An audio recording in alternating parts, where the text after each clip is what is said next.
Thank you very much. Welcome back to Inner Tribe, and this day dedicated to business model innovation and getting inspiration from other industries that either faced challenges as big as ours before us, differently, or as we might explore today, potentially better. This is all about opening our mind to what could be learned from things that on the surface look extremely different to what we're used to. We spent some time earlier today looking at how healthcare can inspire our own journeys of transformation. Now we're about to take a very different step. And as you can see behind me, the entire theme of the day is, if we looked outside our industry at people who are doing this change thing exceptionally well, who would we look to and what could we learn? So we talked about healthcare, we're about to talk about platform businesses, we're about to talk about customer service and user-centric design from the point of view of an iconic firm. It's all about not difference, not what does this business do that doesn't apply to me, but what can I learn? So with that in mind, I am extremely excited to cede the floor to the COO of Etsy. And those of you who are not familiar with Etsy will probably be on your phones immediately after this session. So Linda Findlay-Kozlowski, the floor is yours. Thank you. Thank you very much. That is a goal. Everyone should download Etsy now on their phones, please. So I'm Linda Findlay-Kozlowski, and I'm excited to talk to you today about an enormous base of potential customers that you may not be tapping into, and I'm talking about small businesses. So if you look in the US alone, there's 30 million small businesses there, and that's only a fraction of what you see globally, worldwide, as far as what's driving economy and what's driving growth. So I've spent much of my career at companies that support small businesses, including Alibaba.com, Evernote, and now as COO of Etsy. It's something that I'm very passionate about and I believe strongly in as far as the impact that it can have on business. And really what we do at Etsy is we give these small and micro businesses a platform for growth that helps them manage and figure out how to make their own impact, not only on their own sales, but also on their communities and on the broader economy. But the key word here is platform. So technology has made it possible to leverage platform economics in order to efficiently and effectively serve small businesses. This is really important because business dynamics are changing. When most people think of the shifting landscape, their attention immediately goes to the fact that large businesses are growing and continuing to take over the world. They're becoming bigger, either through M&A, through consolidation, through undercutting the competition, or just expanding into new areas. But this leads people to think that doing business with large businesses is really the safest and best strategy because that just is where the dollars are, right? The reality is a lot of companies think, why would they waste their time actually working with small businesses, especially these mom and pop shops, because a lot of these mom and pop shops take as much energy to actually manage and sort of attract as it might be for a larger business, but yet they don't have the revenue or the scale. And oftentimes, as we're seeing in the gig economy and the evolution of how businesses and people are working, these businesses are getting even smaller. So you now have micro businesses, which is 1 or 2 people. And this is a sweet spot in particular for Etsy, but you have people who are independent workers who are even smaller than what we've thought of a small business as being, say, 500 people. So when you think of the value proposition that way, it's obvious who's going to win out. You're thinking like it's much better to have a larger company, and you'd really rather not work with a smaller business each and every single time. But it's important to remember that the ratio of the businesses is not just a big business compared to one small business. It's not a 1-to-1 ratio. Again, as I talked about in the US alone, and this is just in the US, you have 30 million small businesses, which means 30 million potential customers. And technology platforms make it even easier to actually work with them and do business with them in an efficient, scalable, and profitable way. This is the opportunity that Etsy saw when we started in 2005, and we've had tremendous success serving small, primarily micro businesses with e-commerce ever since. So when you think about our user base, 77% of them are businesses of one. 87% of them are women. And this is a hugely underserved community that our platform allows us to bring a lot of scale to and think about economies of scale. Today, we connect 1.8 million active sellers with more than 30 million active buyers. So even individually, as these might be small and micro businesses, when you put them together, they actually create a huge opportunity. Our customers are in nearly every country in the world, both from a buyer and a seller perspective. Excuse me. What we've created is a model that's a virtuous ecosystem. We've used platform economics to actually bring increasing success to our seller by putting them into this cycle. As our sellers grow, we grow. That enables us to invest more in the platforms to bring them more buyers, which enables us to bring more sellers on the platform, and the cycle continues. So basically, our business model means that we're aligned so that when our sellers win, we win. And the results speak for themselves. As I mentioned, our success is really a reflection of the success of our sellers. So the platform is not only incredibly sticky, but it also helps our sellers become increasingly successful over time. This is a look at our cohort data between 2013 and what that cohort is doing in 2016. So any seller who is still active on the platform from 2013, on average, is earning 4 times as much as they were in 2013, and that continues to scale over the years. So this increasing seller growth has enabled us to constantly deliver what we call GMS growth, so gross merchandise sales. So this is our measure of sales, and this is a measure of health of our business and of our sellers. Our CAGR was over 33% between 2013 and 2016. In addition to that, we actually grew our seller services, which is the other side of our platform that actually helps these micro businesses survive and thrive, and those have met distinct needs of that micro business community. We've created payments platforms, shipping options, marketing tools and services, and even more. So when you look at those businesses that we've added over time, we've been able to start adding more and more services that represent new revenue opportunities as well as growth for our sellers. Serving small businesses has created a really unique opportunity that would not have existed if we were actually serving large businesses. They have their own needs, so we're able to carve out a niche serving specifically what they need from us and what they need from the platform, and that really allows us a lot of competitive strength. This has also led to overall revenue growth. So if you look at our seller services suite, 52% of our sellers have actually used at least one of these services in 2016. So that's a massive revenue opportunity that actually shows up in our balance sheet there, where you're looking at increasingly diversified revenue streams that give us more than a 49% CAGR for our revenue streams. So because of the scalability of our platform, we've driven this in a way that also actually drives profit for Etsy as well, it's cash profit. So how have we done this? I might be partial, but really, Etsy is a clear example of why serving small businesses is a sustainable and profitable business model. We focus specifically on the e-commerce industry, but a lot of this can be applied to any industry and thought of in a variety of different ways, including financial services. No matter what the industry, there's some basic areas, and really a lot of that comes around how do you actually meet the needs of the business is in those areas. And so what we needed to do was identify where do these micro businesses fall short, and how can we address those needs. So some of the areas where they fall short. They don't have brand recognition. They may lack resources. They don't benefit from economies of scale because they can't really compete on price because they don't have that massive buying power of, say, a larger business. But we actually can remove a lot of those barriers, and those concepts can be applied in other industries as well. So using platform economics, we really focus on a few different areas. We offer an unparalleled selection to attract a huge audience of buyers to these small businesses, something they'd never be able to do on their own.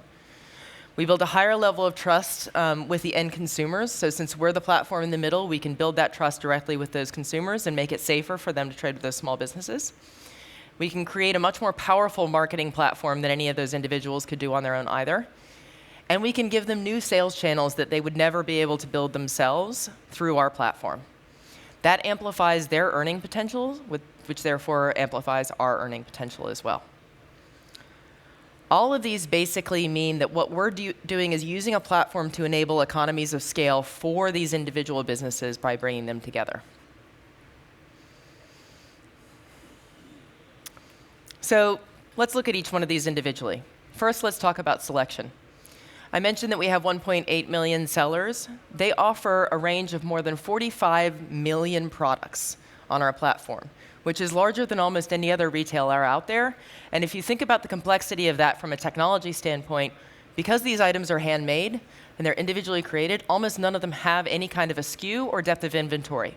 So it's a massive data problem that we're constantly solving each day and thinking about how to surface the right products of those 45 million products for people to buy. It's one of the largest selections in retail. So no matter who our customers are, they can find something that matches the occasion, style, price that they're looking for.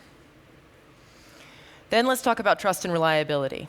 It can be very nerve-wracking as a buyer to work with a small seller that you've never encountered before, and you may not trust them right off the bat. Today's world, a lot of people want assurance to know that their transaction is safe and that this is actually being handled effectively and safely. What we can do is we can build the infrastructure that allows for that transaction to be secure, that allows for the guarantees to be in place, and allows for the buyers to rest easy and understand with transparency what they're actually buying from the sellers. Having the Etsy name behind our sellers is a key factor for our sellers in trying to build trust with potential community of buyers. This also drives revenue for Etsy. Then let's talk about marketing capability. For any of you who have ever tried to sell something individually, I don't know if you maybe have some hobbies in the room here, it's actually quite challenging to think about how to market yourself. So one of the reasons you come to a platform is we have the reach and we have the marketing capability in order to help you find those buyers. Our marketing efforts bring tens of millions of buyers each month to the platform that are specifically interested in the types of products that our sellers make. We can also help sellers maximize the impact of their own marketing. So we offer certain ad and marketing products to them that they can pay for and they can fund, and we can help make those programs a lot more efficient with the data that we have and the connections we have into the top ad platforms. And then finally, creating new sales channels.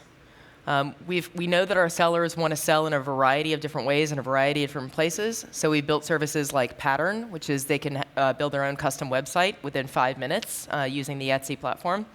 We also have a wholesale program where we have more than 25,000 boutiques that actually source wholesale from our Etsy sellers.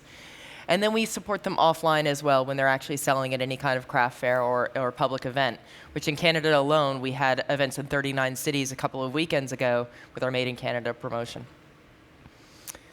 So by creating a platform that allows for selection, trust and reliability, marketing, and new sales channels, we can actually help our sellers reach new levels of success in a scalable way, and they can achieve economies of scale even if they're a business of one.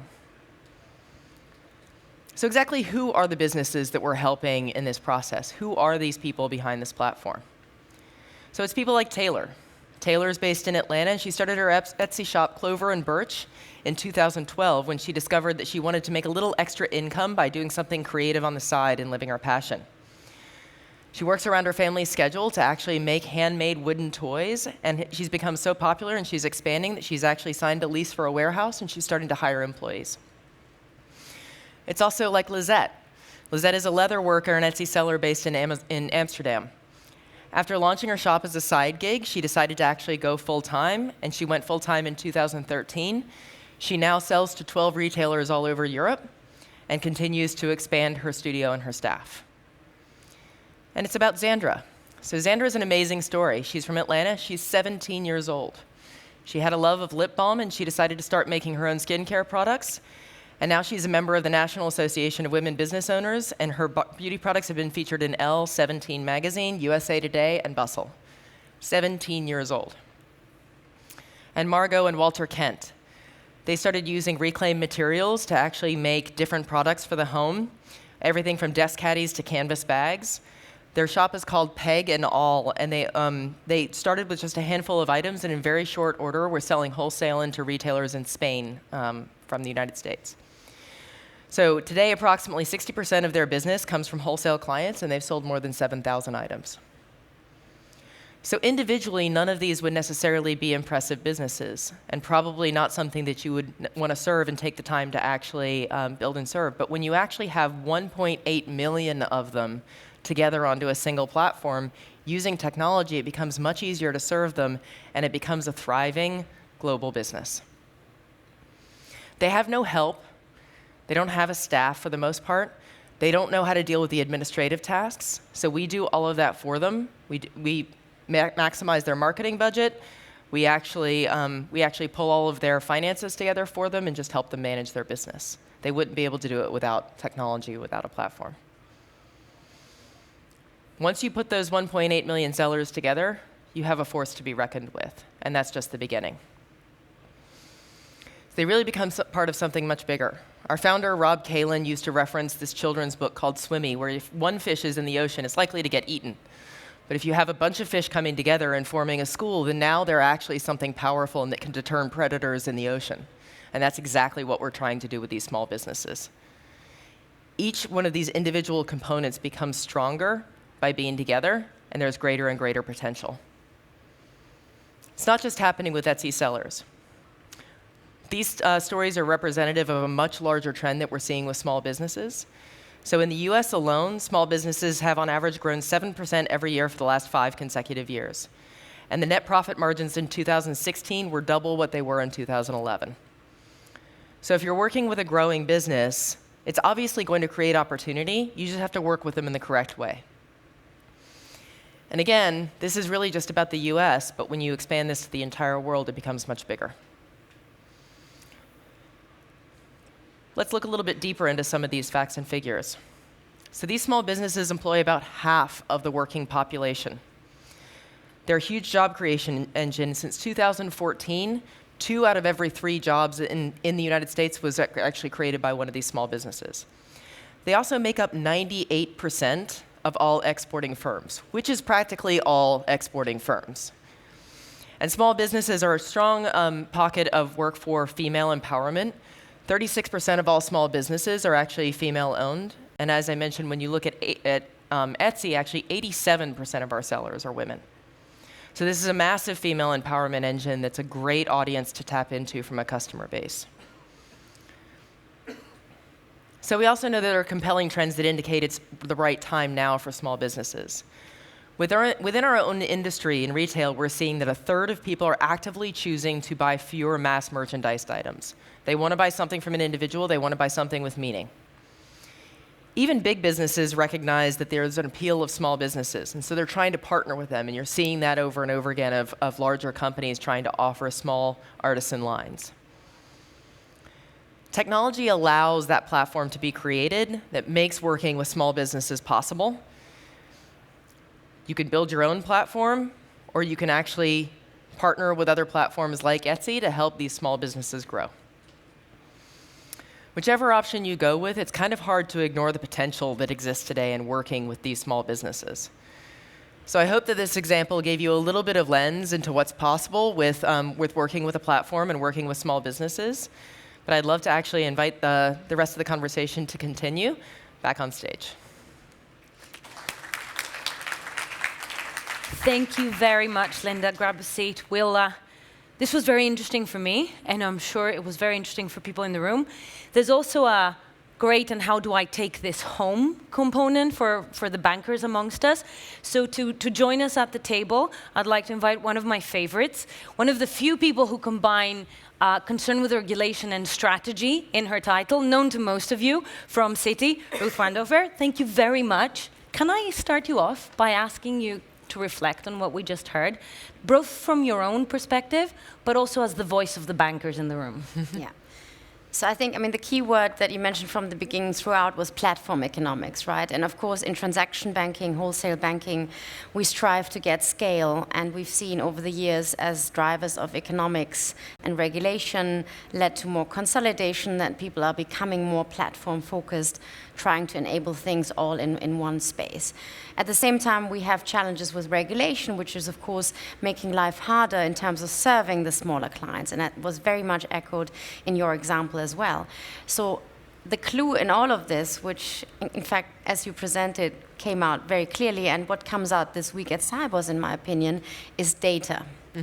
If you have a grasp of data, structured, unstructured, and you're using that data to extract real information that allows you to be business strategic, that allows you to actually think about how much would it cost to provide a solution, how high is the risk to provide it maybe to a smaller bank, what do I need to do to improve the data, how do I actually finally implement some of the good standards we have? Could be another driver for implementing not only ISO, but LEIs, elements like that. I think these are all learnings that we could apply to make banking work much more efficiently and to operate again more as a platform economics. So I was actually, suddenly the light went on. I think data is probably the key element here and the platform economics concept. I think that that's actually, it's very interesting to think about it when you think about the opportunity not only for scale that comes from data, but also the opportunity, frankly, for personalization. Yeah. Data not only allows you to help find efficiency in areas where you may not have found it before, but it also helps you understand and know your audience much more significantly so that you can more tailor your services, which not only creates efficiency and scale, but also creates just a better service experience regardless of the customer. And so I think those two things work really well together as well. So e-commerce, again, is then the headline, because obviously Alibaba, you mentioned you even worked for Alibaba, WeChat, Etsy. These are all platforms that are trying to tailor it as specific as possible to that individual user or individual company. And you could again make an analogy in the financial services industry where we need to actually use data better to understand the individual risk profile of a bank customer. So the bank as a customer of a larger platform bank, and then also the bank's customer going down the chain, because these are elements that, again, will help us with KYC, AML, risk management, which are the things that are challenging, people shy away, and instead of thinking about using data to help deploy and continue a better service, some people are moving out of it, right? So actually we need to rethink how we approach data in that sort of platform e-commerce model, which is, again, a very big driver for banks. E-commerce is like, suddenly they discovered e-commerce exists. It's like, hang on. You know, it's been growing for a long time, and that is very much clearly shown by your journey. But e-commerce is now something that also transactional banks are very keen of, how to help other platform businesses in e-commerce to have better payments, better liquidity, better credit. And because this ecosystem interconnects and feeds off each other, you know, data will probably be the underlying piece that allows it to connect. A question for you, Ruth. Listening to the presentation from Linda and tying to what we heard earlier today, one of the recurring themes is it's easy to be inspired, daunted, and terrified by the example of a business that was founded on a different model. And at the end of the day, one of the moments of discomfort is we're listening, for me at least, I was listening and thinking, this is amazing, but I've got an entire shop behind me that was not designed to do this. And you're right, we're discovering e-commerce and moving down that platform business. But from your point of view, sitting in one of the biggest institutions in our space, with history, which is another word for legacy, with people, which is another word for legacy, with revenue streams, which are another word for legacy, how do you do what you currently do and still learn from what Linda presented to us? It's a capability to not only be forward-looking theoretically, but actually put some sticks in the ground to move towards that. And if I may make the analogy on all this emerging technology, blockchain, distributed ledger, AI, cloud, as examples of change, what we do as an institution and what many others are doing is actually at least experimenting, starting to deliver new services, first in a niche, in a sort of small, confined ecosystem, just to check, can something go wrong or does it work? That over time, as you learn and as you also make regulators more comfortable with the fact that it's not dangerous and it's not, you know, magic, it can be done, then you can slowly start actually scaling and thinking about re-platforming and doing new things differently. You mentioned one of my favorite hated words, legacy. Again, the issue is, of course, IT legacy, unstructured data legacy, and added on every day in an exponential way. These are all very, very big pieces of this iceberg under the water that people will have to tackle. And it is a challenge because, of course, you know, some things will go wrong, right? but people have to tackle it. They will have to think about building parallel systems, slowly migrating things over as things become more safe and sound, and taking everyone from the client to the client's client to the regulator on board. And it is a long journey. It is challenging, but you can only instill all the things that happen and then work with it internally. And we've done that, whether it's on blockchain, whether it's on cloud. We continue to do these things, and we take it in incremental steps, because the key issue is also integration and implementation, right? A completely new tech stack, you can't do it from one day to another. You have to find ways to run in parallel, to translate, to see, is it actually efficient from a cost perspective to do something new? What are the long-term payoffs? And I think we're quite good at doing that.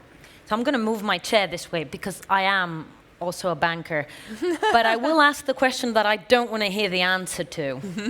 What Ruth described is our life, right? And it's the only way to be true to our shareholders, to be true to our customers, to stay in business, to do more of what we do, and still survive for the future. But is it possible to be a platform business and still do all of that? I think so, but I also think that there's a unique opportunity when you look, we're not the only platform business out there, and when you look at a lot of them, they've entered much tougher regulatory waters than we have, certainly. And the ones who have been most successful are the ones who actually say, we know that there are issues that we need to deal with, whether it's regulatory, whether it's legacy technology, whether it's anything along those lines. And they've actually created a partnership to help advise and move that into the next generation, as opposed to resisting it. And I think that has to be the approach, where it's more of, as experts, as experts in the field of what you're trying to transform, you have the opportunity to also be the thought leaders, the guiding light, and the advisors to regulators in order to help them move forward as well, because there's no choice but to do so, frankly. Which is how we operate on some level, but I'm going to dig a little bit more. The underlying theme of what you were describing is the sharing of the pie. Yes. The sharing of the pie is a difficult topic for banks. Yes. There are some areas where we play nice. It's a SWIFT event. There are some areas where it's baked into the system, but there are quite a few areas where regulatory change as well as market trends are pushing us to reflect on said pie. Now, I'm sure you're having these conversations back at the farm. I am. Everyone here is. But what does that really look like? And I guess the additional layer of complication is competition, which is coming out in some markets, such as Europe, more than in other markets. What can you do collaboratively? When does it go into a competition case? And it's also not only competition between banks, but also with the new non-bank players that are coming into the value chain, if we look at the payment space or the security space or other areas. So we do actually look at quite a set of complicated things. Now, the interesting thing is, again, on some of these foundational technologies, they can only start being tested and deployed if we have a collaboration going on. And one thing I was reflecting in the back of my mind is, if we look at certain areas such as retail banking, we do see new banks coming to the fore that are taking a sort of more open platform approach and an unbundled approach, saying, actually, we collaborate with other providers that may even be our customers to offer more dynamic, agile services, and we admit we can't do it all ourselves. Because I think that is actually a big piece where the long-established institutions, and specifically the IT departments, which of course you would be very aware of, are quite convinced that they can always do it much better. Yeah? And I would actually propose that on data analytics, especially unstructured, self-learning algorithms, ultimately later on AI, if we've got clean data to start off with, or distributed ledger, these are all new areas that require so much in-depth focus and expertise and ongoing learning, that some of it actually cannot be done by your in-house IT department. And it's getting over that. It's almost a cultural thing as well to get over that, because this is one of the areas that drives people not to drive ahead as fast as they could. Mm-hmm. In the story you shared with us, there's the magical quality of the montage, right? Looking back and presenting a successful story in its highlighted points. But I'm sure there were moments of, I don't want to say doubt, but moments of not knowing exactly which way things were going to land. And I would appreciate it if you talked us through it, because for two reasons, really. One is that we all represent institutions with a lot of depth and history, but what comes next is is a challenge and to a certain extent unknowable, and we're halfway through that journey. So bringing those challenges to life is important. The second component is that there was a theme of we know what we bring to the table. Right. And it's very specific and it requires scale. Everything else we'll leave to the others. And that's a conversation we're all having very uncomfortably. And those are two themes that together, with very different language around them, is our bread and butter. Yeah. Well, I think, first of all, it's important to say that you can never look back and say something is a success story because, especially in a platform situation, you're always having to stop, innovate, think, change, evolve. You can never, the moment you step back and you say, good, we're done, we figured it out, is the moment that you get killed. So, so we're always looking at what could go wrong, where could things go off the rails, and how could that happen. And there's plenty of times in the past where it could evolve and change. Very specifically, when you talk about knowing exactly what your audience is and saying this is where we want to focus, I think that's incredibly critical. When you think about the concepts of competition, when you think about how you actually collaborate versus try to sort of one-up each other, if everyone understands what their sweet spot is, you move away from a world where platforms become a vehicle for efficiency and a commodity product versus something that's differentiated and creates value through unique targets. So in our world, what that represents is we had a choice a while ago where we could have changed that direction and said we're going to go into more mass products and we're going to go much broader than just handmade, because it's difficult to scale individual small businesses. We could have moved on, and some companies did do that. They moved on from individual sellers into broader retail sellers. Guess who you then come up against? Amazon. So when you choose your actual niche and when you choose what you're competitive in, had we decided to go that path, we'd have a very different outcome. What instead we're deciding to do is saying we want to offer something that we have a unique talent and ability to offer that is not a commodity, that is different from what anyone else offers, which means we can exist alongside. It does not need to be a zero-sum game in order for us to win. So I think that's one of the key parts of thinking about how to avoid some of those pitfalls in some of the areas where it gets really tough, because it's very tempting to say, wow, it would be super easy to just bring on a seller who could sell 8,000 of this one thing, but then you've completely changed the dynamic of your competitive advantage. So I think that's really a key part of some of the areas that could have gone wrong, and we continue to wrestle with and think about every day. We have to make decisions based on what we know we're really good at and where we feel like we have strength, because managing 1.8 million individual sellers is not something that any business can take on tomorrow. So can you translate that challenge into banky speak for us? Yeah, in fact, it reflects the situation we're in, right? We have some banks that are almost platform banks that offer scale services as streamlined as possible, also supported by the fact that we have financial market infrastructures, processes, and standards. And there are other banks that buy those services and that look more at the individual customer with some individual local additions that, of course, the big players cannot play. So you do have that sort of two-tier market of biggers and smallers acting together. But I think there is still something on the sort of data technology piece where the bigger ones and the smaller ones need to do more, because value creation, is it just commoditization in the middle and then some value creation on the fringes? I think that is something that is evolving. And the idea would, of course, be that you have something scalable, but you're also able to add niche things for different markets on top of the bigger ones and the smaller ones. So it does reflect and echo the situation we're in, but I think we're really trying to move to evolve further. Yeah. I'm dying to ask another question, but I'm going to bite it back for a second to give the audience an opportunity to ask questions if they have any. No? I see one hand. Goes my chance to ask my question. You talked about sort of building trust and helping the merchants. Can you just, because I'm not hugely familiar with the model, I'm not a natural purchaser of some of the small artisan products that your merchants sell, but talk me through how... You mean until now? Possibly. Linda will be checking your phones on the way out. Yeah. So, but just talk me through how you help how you help build that trust. And then I've got a second question, which is more on the sort of the financials and the economics of it in terms of how you help, or if at all, the customers with the payments, how you help them with, say, financing, and whether that's how you're evolving the business model. Right. So those two actually go hand in hand. So let me use payments as an example. Instead of actually having the seller take the payments, we take the payments, we manage the credit card information, we manage that transaction. So that creates trust because we have a world-class payments infrastructure and have built it in order to be secure and stable and management. And then what we actually do is we communicate to the person buying, your credit card information is never seen by the seller.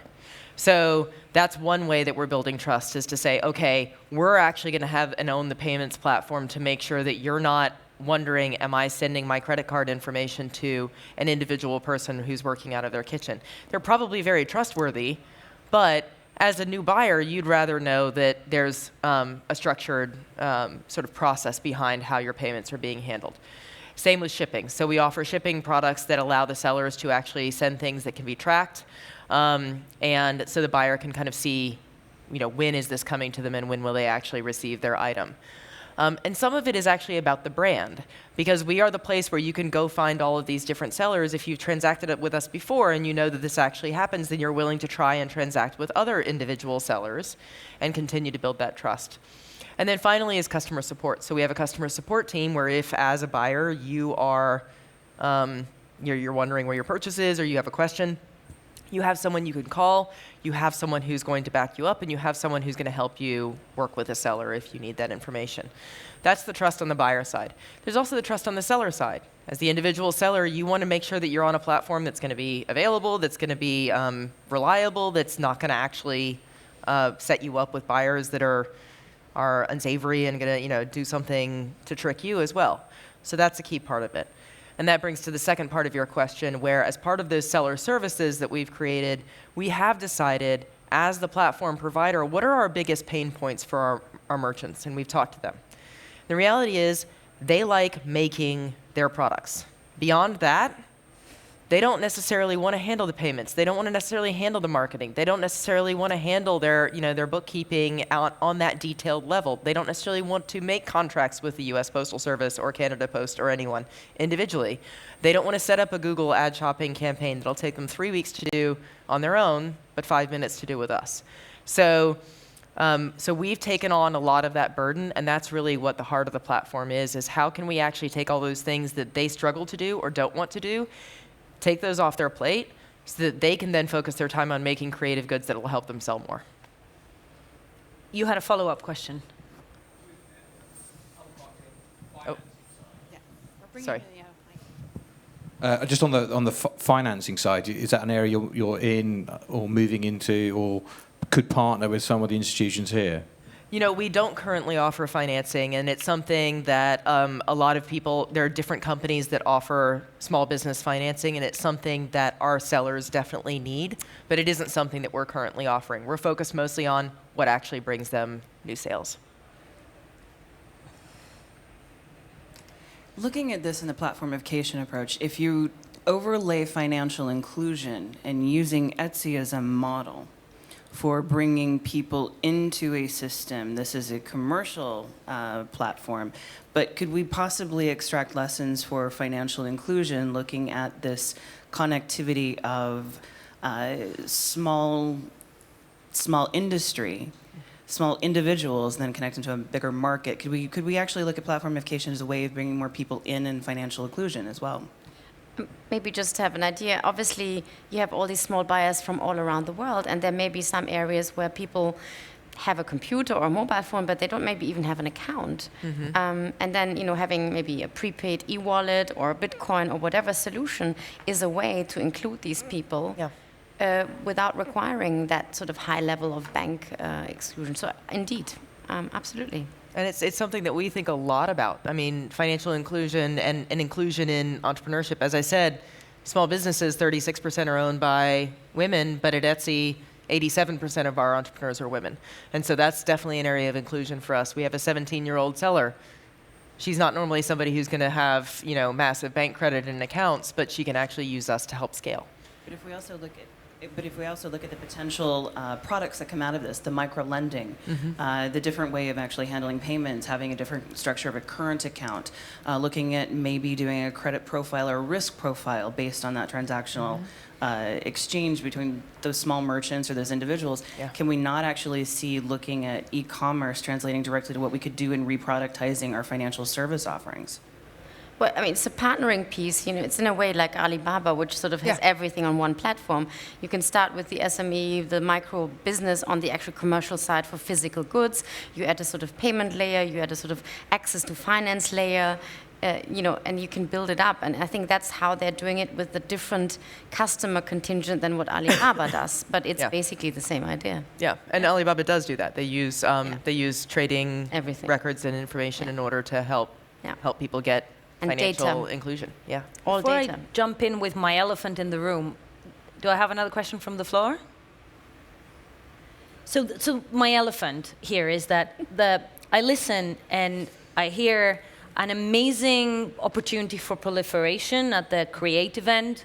You can actually give access to people from their kitchen to a mom and pop shop. You can actually access the market without infrastructure.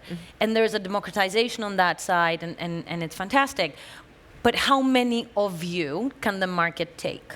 And you've got your niche vis-a-vis the Alibabas or the Amazons, but in each of those segments, it doesn't sound like the market can absorb the democratization degree that it has at the creative end, shall we call it. And this is, in a much more prosaic set of nouns, what we deal with on a daily basis. That, from a regulatory perspective, we're dealing with a degree of democratization at the creative end, and we're looking at each other going, what does that look like? So you're in a much less saturated space. So I'll ask you to reflect on it first, because it's much more contentious on our side. But what does the competition look like, and how much of what you've managed to build had to do with when you started and how fresh it was? So there was definitely, when Etsy began, there was definitely a concept of tapping into the zeitgeist of what was available. But at the same time, it's not, even if you step back from the concept of creative work, if you step back from Etsy specifically and just think about independent work. So this includes everyone from Uber drivers to anybody who qualifies as, quote, gig economy. In Europe, last year, 45% of millennials said they intend to do independent work when they get older. 45% in Europe. This isn't even in the US, where this is much more like normal. So this is a movement, whether it's creative work or not, that every company and every dynamic is going to be changing to think about how to actually bring in and think about alternative ways of working and alternative ways of making a living. That spawns a lot of different types of businesses. So yes, there probably is a saturation point when you get to how many platforms are serving either similar markets or different markets. But I don't think we're anywhere close to that yet. And I think what you're actually going to find is, rather than saying, okay, is there a finite number of these platforms that can exist, you're going to see some traditional businesses taking part of their business and actually transforming it into a platform type economy in order to even attract the talent that would actually work for those organizations. So it's a dynamic that goes way beyond creative business, but it does also go into a concept of, what are you focused on? What is your specialty? Again, when you go back to a platform concept of drivers, there's no shortage of companies that are targeting individual people who want to drive. What will happen to that as a commodity business, as something where it's fairly interchangeable and it can be, and it can continue to merge and sort of change? You have to have a competitive advantage. And so it will require businesses to think much more carefully about what is that competitive advantage, what do they have to offer, and how do they layer that on top of the platform business? There's actually quite a lot there. So Sorry. Let's unpack. No, brilliant. So let's unpack it with what the challenge between opening up one end of the business and actually how much of the repeatability of the services can be absorbed by the market. Let's start with that. Well, I think, maybe taken at a very high level, we're looking at a sort of societal change from almost hub and spoke to distributed individual, right? And obviously then all I can think about is distributed ledgers, right? But I think it is the question on how you actually can serve more smaller individual communities and individuals in the future, as bigger structures may break up naturally because society is changing. So that is kind of a much higher level trend, which of course then has to be reflected in business models, which you are tackling, but not everyone else is tackling. And you add, the development of cryptocurrencies, of alternative channels, and all of these things that are happening. If you just look at payments, you start seeing what could happen in the very long run. But at the moment, we are unfortunately still in sort of very old ways of looking at scale, at looking at concentration, efficiency, and not yet looking at the value creation even for our own business model. Because for years we talk about business model transformation, but arguably you can't do that if you don't know what data you have, and then people are suddenly realizing data is important. So maybe we get to that next point where people actually know what data they have, and then they think about what they do with it and what is the data they have to keep, what is valuable data, and also for regulatory purposes, what is the data they shouldn't have or should very quickly delete. So you have all sorts of drivers that are now focusing more on data, and I think that could be the first step to enable a much bigger review of business model, but it has to do with how the market structure operates. There is a really interesting thing to note here, though, which is this is actually one of the oldest models in the world. Yeah. Back when there were blacksmiths and there were individual Absolutely. market sellers, this is what it was. Yeah. We've basically come full circle and we've layered technology onto it to help enable it. But it's a very natural evolution to go from what was all individual work into companies and organizations that found that you could create scale, and now technology is allowing for that structure to exist in a different type of scale. Absolutely. So it's a little bit of a return in many ways. Which in an abstract way makes perfect sense. Then you step back to your desk inside an organization the size of a small country with a footprint the size of a medium-sized empire. And you know that there is a journey to getting there, but it's a very hard journey with some very hard decisions and some very difficult moments. And I want to pick up on what you said earlier about building the type of company that will attract the right kind of talent, because at the end of the day, without them, you're nothing. Where do you feel our ability to pull the type of talent we need to keep imagining and building these things? Where do you think we stand as bankers? Other than, of course, they've attracted us, so they're doing great. Yeah, but they're quite lucky with us, I guess. But I think that is a challenge. And traditionally, everyone that studies economics or finance, they want to go into investment banking, and kind of that industry sort of had its own moments.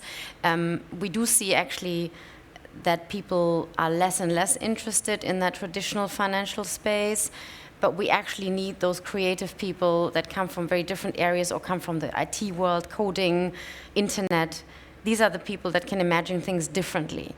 I think even art, every type of liberal type of operation and, kind of studies would be interesting. So we need to also think about how we recruit people.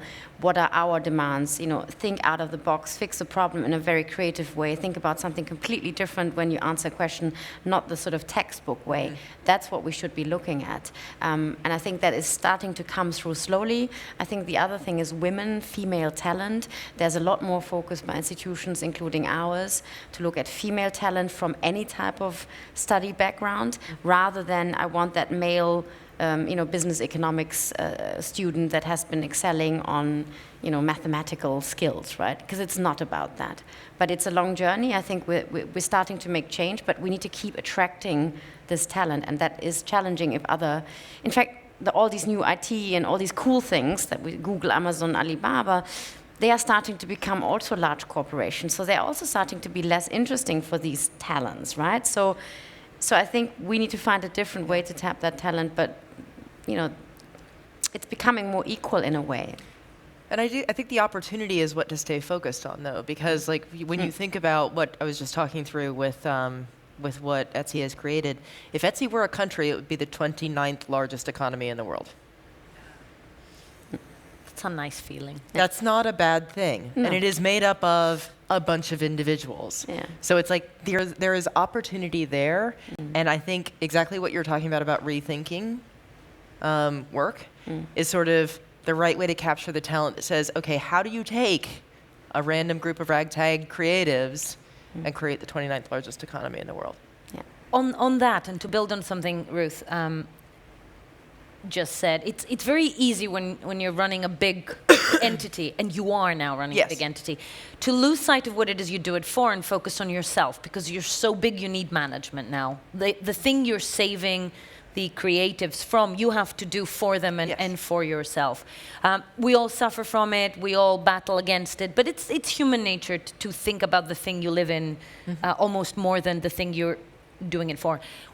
As we're coming to the end of the session, what is the biggest challenge in staying focused to what makes a platform business successful when you've achieved scale? Well, I think actually it is focus, because it's very tempting as you get larger to look for all these new things that you can do, new businesses that you can tack on. And to the point of Etsy's market, and when you think about, we talked about this in our last earnings call because we are a public company, where our market is not people who are buying handmade. That's not necessarily our market. Our top categories are home and living, jewelry, and clothing and apparel. That is an infinite market. I mean, it is a huge, huge market opportunity for us that is well above $1 trillion when you think about what's there. It's the question of, when you are buying something for your home, when you're buying something to wear, do you want to buy it from a mass-produced place, or do you want to buy it from an individual that you meet? When you think about global economies and you think about places like Africa, and you think about places like Latin America, and you think about Southeast Asia, there are entire economies built on artisan communities and individual workers. So the opportunity is really quite big, but thinking that the biggest challenge when you're in any kind of a platform business is understanding when to innovate, when to grow, when to build the next thing, and when to stop and focus. And it is very, very easy to get distracted, because when you have technology at your fingertips, you can do anything. And everything seems like a great idea. So as a parting thought, Ruth, and given that all of us will be going back to our offices at the beginning of next week, to a mountain of emails, meetings backed up, burning urgent things that will battle with everything we took away from this session, if our audience can remember one or two things going back, what do you leave them with? Well, I think the industry is at a point where it needs to focus, because there's been lots of interesting external impulses, new technology solutions, etc. But we need to focus at what the real deep underlying iceberg problem is. And I do think it's related primarily to the mountain of growing unstructured data. If we don't tackle that first, all these, fancy AI revolutions, distributed ledgers, whatever you want to call it, cannot actually help us at all. And it can't help us to manage the business we have, grow it, or even manage the risk we have. So I think focus and look at what needs to be fixing first on the sequencing side is, I think, the most important. And it's a powerful thing to leave this session with. Don't forget, we're trying to get inspiration from outside our world to tackle our challenges, and you've absolutely done that for us.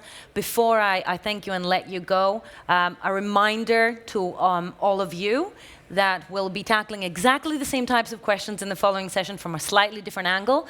But hopefully you'll stay with us. If you don't, while I still have you, as you know, InnoTribe always partners with a charity and a worthy cause. If you're enjoying the coffee outside, please drop $1 or $2. All proceeds will be going to save the children on the back of the Mexico earthquake. I've seen a lot of you have actually contributed. Please contribute more.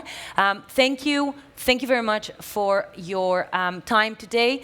Please rate the session. It helps us get better year on year.